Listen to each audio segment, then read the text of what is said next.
Namo Namaha Bhaktam Sarvasham Hardam Swagatam. Welcome back to the channel Sanskrit Sopanam. I hope you are doing great. I am also good. And moving on in our Gita series, today we'll be taking the 41st shloka from the second chapter of Bhagavad Gita.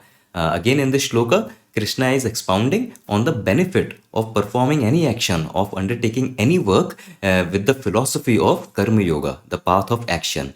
And he highlights this benefit of this Karma Yoga philosophy by contrasting it with a very common problem that all of us face while we perform any kind of work in this day and age. So it is very relevant to all of us who are transacting in this world. Okay, so what is it? What we can learn from it, and from Sanskrit point of view, what new words, what new grammar practice we can do through this shloka, all this we will see. So without wasting any more time, let's quickly dive into today's video. Okay, so this is the 41st shloka. Let me go through the shloka once. Vyavasayatmika buddhihi ekeha kuru nandana bahushakha hyanantascha buddhayo vyavasayinam. Okay, so here is our shloka and here is the Sandhi Vichcheda of the same shloka. Let us quickly see what all Sandhis are happening. So you see this samasa, you see this samastapada vyavasayatmika. So here there are two different padas, vyavasaya and atmika. And what Sandhi is this? So this is the Dirgha Sandhi that is happening between these two pada, due to which they are combining as a single pada, vyavasayatmika. Okay, and if you move on, so you see this pada buddhi rekeha. So here also we have three pada, buddhihi, eka, iha. So first a sandhi will happen between these two pada. So here in this Rutva sandhi, the visarga is changed with this rakara, with this ra consonant. So buddhihi, eka, they combine as buddhi reka due to Rutva sandhi. And then this buddhi reka, this further combines with this iha. And what sandhi happens here? So this is the guna sandhi, due to which buddhi reka and iha, they combine as buddhi rekeha. Okay, and then in the second line we see this pada hyanantascha. Okay, so here also you have three different pada, hi, anantaha and cha. So first a sandhi is happening between these two pada, hi and anantaha. So this is the yana sandhi that is happening, due to which hi and anantaha, they combine as hyanantaha. You get a ya, you get a yakara in place of this i. And then moving forward, you have this cha. So what sandhi is going to happen between these two padas? So this is the sakara sandhi, due to which the visarga is getting replaced with a shakara. So hi anantaha cha, they together combine as hyanantascha. That is what you see in the shloka. Okay, and then let us see this last pada also, buddhayo vyavasayinam. So here also we have two padas, buddhayah and avyavasayinam. And what sandhi is happening between these two padas? So this is the ukara, this is the utva sandhi, due to which these two padas, buddhayah, avyavasayinam, they combine as buddhayo vyavasayinam. Okay, so these are all the sandhis that are happening in this shloka. All the sandhi details and the word by word breakdown is in the PDF sheet that you can download from the link in the description box that will help you to practice these things. Okay, now let us move ahead and start the decoding of the shloka. Okay, so in this shloka, no, Krishna is kind of making two statements. Okay, and through those two statements, he is trying to tell us something about Karma Yoga. And if you see the shloka, you don't find any Kriya Pada. So if we don't have any Kriya Pada, we can assume asti as a Kriya Pada. Okay, because generally whenever we make any statement, so is, are, these are some verbs, some Kriya Padas that are understood, that are implied. So just for the sake of having a starting point for our Vyakhya, I am taking this implicit Kriya Pada asti. And asti we all know, asti simply means something is. And now we move ahead and ask this question, ka asti, that what is, that about what Krishna is making the statement. And we have buddhihi asti. Okay, and now see this pada buddhihi. So very commonly we understand buddhi as intellect, as intelligence, right? But just 2 or 3 shlokas back when we were discussing Samkhya and Yoga, in that shloka, this pada buddhi was used in the sense of knowledge. Buddhi was used in the sense of wisdom, that which is known. So that is buddhi, that is knowledge, that is wisdom. So we used buddhi in that sense. And here in this present shloka, we are using buddhi in the sense of intention. We are using buddhi in the sense of determination. You can even understand buddhi in this context as mental thought. Okay, see, if I have to use any other Sanskrit pada for this buddhi here, so I can use this matihi. Okay. And as for the grammar of it, so the Pratipadika is this buddhi only. It is a Ikarant Strilinga Pratipadika. And which form is this? So this is the Prathama Vibhakti Ekvachanam form. Buddhihi asti. Okay. And now I'll further ask a question. Kidrisha asti. That okay, intention is, determination is. But what is Krishna trying to say about this intention or about this determination? So Krishna is saying, Buddhihi eka vyavasaya atmika asti. Basically, Krishna is describing this buddhi, this intention with these two Visheshan Pada, with these two adjectives, Eka and Vyavasaya Atmika. Where Eka means single, right? Eka means one. So with this Eka, we are basically saying single pointed. This single pointed basically means focused. Okay, and then he uses another Pada, Vyavasaya Atmika. Here we have two Padas, Vyavasaya and Atmika. See, Atmika.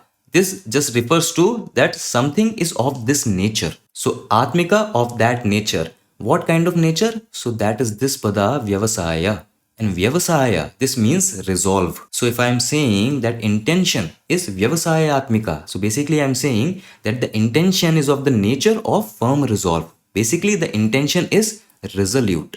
That is what he's trying to say. Okay, so I hope the meaning of these padas is clear. And since buddhi, this is the ikarant strilingam pada, so the adjectives, so the visheshana that we are using for this buddhi, they are also assuming the strilinga form. So eka changing into eka, vyavasaya atmika changing into vyavasaya atmika. Dirgha a because it is attributed to a strilinga form. And now if we'll move on, so the question is kasmin yoge. See, with this yoga, you have to again take the meaning of what meaning we are taking from the previous shlokas. Yoga means the path. Yoga means the way. So I am asking Kasmin Yoge, that in which path, in which way the intention becomes single pointed and resolute. That is the question I am asking. And Krishna has simply used this pada iha. We have seen this iha used before also.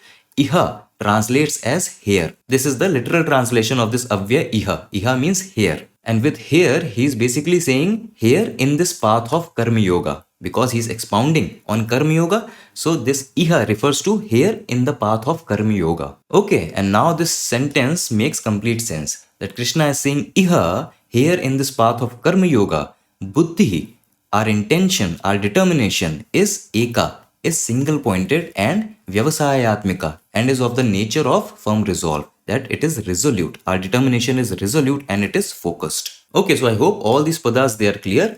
And now he showed the benefit of working with this Karma Yoga philosophy. And now he is showing you the opposite way. That if we don't undertake any work with this philosophy, with the philosophy of Karma Yoga, then how our intentions are, then how our determination is. So he will show a contrast between the two. What is that contrast? So to do the Vyakhya, I am again starting with the implied Kriya Pada Santi. Santi basically means are. Some things are. So immediately my question is, Kaha Santi? Same Pratipadika Buddhi. To be understood with this meaning only, Buddhi here means Mati. That is intention, our determination, our resolve. Okay, keep that in mind for this shloka. And the form here is Prathama Vibhakti Bahuvachanam. The earlier line, Buddhi, it was Ekvachanam. Buddhayaha, it is Bahuvachanam. But the same Pratipadika, same Vibhakti. So the inquiry is Kidrishaha Santi. And now he says Buddhayaha Bahushakhaha Anantaha Santi. So again he is using two complements to describe this intention, these intentions. What are the two complements? So Bahushakhaha. See, Shakha. Shakha means branch. Okay. Bahushakha, so many branched, like diversed. See how this Bahushakhaha, many branched, this is in stark contradiction to what we saw previously, Eka. Before he described the intention as Eka, that is single pointed, focused. But here he is describing the intentions as Bahushakhaha. They are many branched. They are basically not focused. And then he is also saying they are Anantaha. They are endless. And these kind of intentions are attributed to who? That is why I'm asking this question, Kesham, that whose intentions are many branched and endless. So Krishna is telling us that avyavasayinam buddhayaha. Avyavasayinam, this means of the irresolute, of the indecisive type. See, to understand this avyavasayinam, let us see this pratipadika vyavasayan.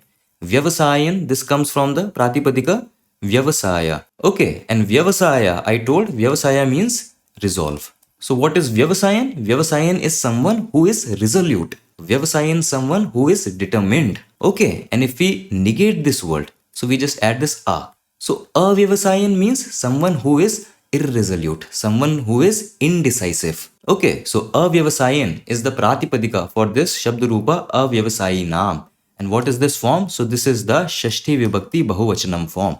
Because I want to say of such irresolute, of such indecisive people, the intentions are many branched and endless. This is what Krishna is trying to say. So intentions of avyavasayan people, so Shashti Vibhakti Bahuvachanam. So avyavasayan changes into avyavasayinam. That is what you see in the shloka. That is the grammar of it. Okay, so I hope all these padas they are clear. And now let us see the entire meaning along with the Anvaya. Here in the shloka, Krishna is addressing Arjuna with this name Kurunandana. See, Nandana, this basically means one who is the joy of someone or something. And the joy of who? So the joy of Kurus. So basically Krishna is addressing Arjuna as one of the loved member of the Kuru clan. Okay, so he's saying Kurunandana, O joy of the Kurus, Iha. Iha is here, in this path of Karma Yoga.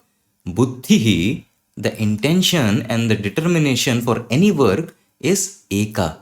It is single pointed and Vyavasayatmika, and of the nature of resolve, that it is resolute. But contrary to this, Buddhaya, the intentions or the mental thoughts of avyavasayinam, of irresolute and indecisive kinds, of such irresolute people, their intentions are bahushakhaha, they are many branched. That means they lack any firm direction, they lack a single pointedness focus. And anantaha, they are endless. That is, they are forever shifting, modifying and changing. Okay, this is the entire meaning of the shloka. So with this first line, he is telling the benefit of karma yoga, and with the second line, he is telling the dangers of when we perform any work without this philosophy of karma yoga in our mind and in our attitude. So here Krishna has highlighted a very relevant danger that all of us face whenever we undertake any work. See, whenever we undertake any work, initially our intentions are always very simple, they are very well defined, and they are very noble also. See, for example, I want to learn a piano. That is my intention, that I want to learn a piano. Why I want to learn a piano? So I am very clear that I want to learn a piano because I want to add one skill in my personality, and it is good that I have something to let my creative energy out. So it is good thing whenever I have some free time, I will play piano so that it soothes me, it brings pleasure to me. So very simple and very noble intention, well defined intention. Now I start to learn piano. When I'm starting to learn piano, in that journey, what happens? I go to YouTube, and in YouTube I see all these child prodigies and great people playing piano, and now all kind of fear comes into me. All kind of fears comes into me. Why that fear comes into me? Because we don't understand, but immediately our goal is changed. Now my intention to learn piano for just adding one skill to me and bringing me some pleasure, that intention has become complicated. Now the intentions, subconsciously the intention is to be as good as that person is, to be as good as that celebrity is. Now my intention is changed, and so all those fears come in me that I will never be so good as that person. And if I can't be that good, then what's even the point of learning piano? Anyways, I am never going to compete in a world piano championship. So what is even the point? And we drop the plan. But if we step back, when I started to learn piano, I never started the piano with the intention of participating in world piano championship or whatever. No, I just wanted to learn piano for the fun of it, for the love of it. But what happened? That happens that when we perform work without this karma yoga philosophy in mind, without these subtle philosophies in our mind, we always stray away from our path, because then our intentions become bahushakhaha, many branched, that they start with one goal, but immediately it finds any other goal, then immediately it will find any other goal, any other goal, any other goal. It keeps on spreading, and that single pointed focus, that is lost. And then they are also anantaha, they are also endless, they become endless.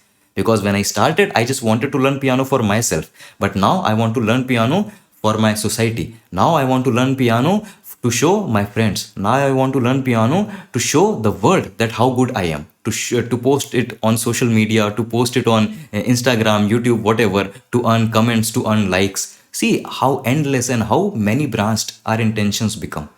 But the simple reason I started that thing, that is lost, that is gone. But when we perform any work, and this is a very simple example of learning a piano. This example is very simple, but the things get much worse when we undertake any work that is going to impact a lot of people, not just me. Suppose I undertake any work like I'm going to become a teacher. Now if my intention is to become a teacher, now this is something that is going to impact a lot of people. And there if I fall into this trap of becoming many branched and endless, then that is going to be degrading not just for me, but it is going to be degrading for a lot of people, a lot of students whose future is in my hands. Because what I started when I started to teach, I wanted to teach to make kids understand good things, to make them learn it, whatnot. But now I want to earn money. Now I wanted to earn fame. Now I want to open my own institution. Now I want to run my own coaching center. All these intentions become many branched, and our single pointed focus is lost. Our firm resolute to perform good work, that is lost, that is gone. Our all intentions, they become infected with our own selfish motives. So that is the danger, and that is very relevant danger in personal level, in societal level, whatever level you see. This is such a grave danger that all of us face whenever we undertake any kind of work, whether it is a hobby, it is a career goal, it is a passion project, whatever it is. These are the kind of dangers we all face. And all these dangers can be mitigated if we undertake any work with the philosophy of Karma Yoga in mind, the philosophy of path of action in mind. What is this Karma Yoga philosophy? Bhagavad Gita has an entire chapter on Karma Yoga. And in this chapter also, Krishna is going to expound a bit further on this. But if we understand this Karma Yoga philosophy, then whenever we perform any work, whenever we undertake any project, our intention, that focus, that firm resolute, that is never lost. And so the quality of the work is exceptional. It is always exceptional. It is, they say, no, that with our limited intelligence, with our limited buddhi, we can only perform that level of work. But the greatest work, the most beautiful work comes out of those people who don't work with their ego. They just make themselves the vessel and the work flows through them. That is how we get great works as of Adi Shankaracharya, as of other rishis, of other sages that we have seen. So, the works of Vivekananda, the writings of Vivekananda, or the poems of Kalidasa, or the dohas of Kabir. These are the works that are truly in the spirit of performing work with Karma Yoga, that thought. So again, a lot can be understood from these simple two liners that we are going through this. But I hope that all these shlokas, they are amply clear and the meaning is clear. And again, we have the bhashya, the commentaries to help us understand the deeper meanings, the deeper significances of these simple shlokas, that seemingly simple shlokas, their deeper meaning, that esoteric meanings that Krishna is trying to tell Arjuna, and through Arjuna, he is trying to tell us. So I hope you learned something. All the padas, I hope they were clear. You had the PDF sheet to assist you that you can download from the link in the description box. I will now take a leave. I'll meet you in another video with another shloka. Until then, stay awesome, stay happy, keep learning Sanskrit. Vayam punah milamaha. Dhanyavad.